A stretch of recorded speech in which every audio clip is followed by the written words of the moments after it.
कि तमाम उम्र का रिश्ता है आबो माही का। तमाम उम्र का रिश्ता है आबो माही का। पड़े जो वक्त तो पानी ना जाल में आए। पड़े जो वक्त तो पानी। मछली अंडे कहाँ देती है, खुश्की पर कि पानी पर? पानी में। पानी में, क्योंकि रहती जो पानी में है। अंडे से बच्चा पानी में निकलता है या खुश्की में? पानी में। वो बच्चा बड़ा होता है कहाँ? मछली बन जाती है।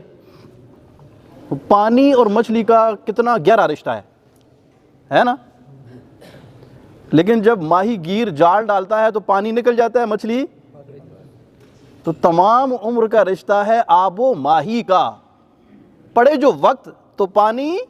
पानी के मैं नहीं, बल्कि आप क्या करोगी, तुम ही फंसोगी। पड़े जो वक्त तो पानी ना जाल में आए।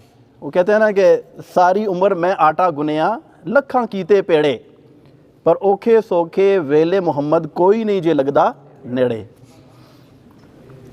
बंदा इंसान सारी ज़िंदगी इस बात की गौर फ़िक्र में गुजार देता है और इसी उधेड़ बुन में रहता है कि कौन मेरे साथ है और कौन मेरे साथ नहीं है। बड़े करीबी दोस्त जब वक्त पड़ता है साथ छोड़ देते हैं। करीबी रिश्ते जिन पर बड़ा मान होता है बंदे को, और बंदा ये समझता है कि ये मेरा साथ देंगे हर हाल में। लेकिन जब वक्त पड़ता है तो क्या होता है? पड़े जो वक्त तो पानी जाल में नहीं आता। पानी कहता है कि मैं जा रहा हूँ।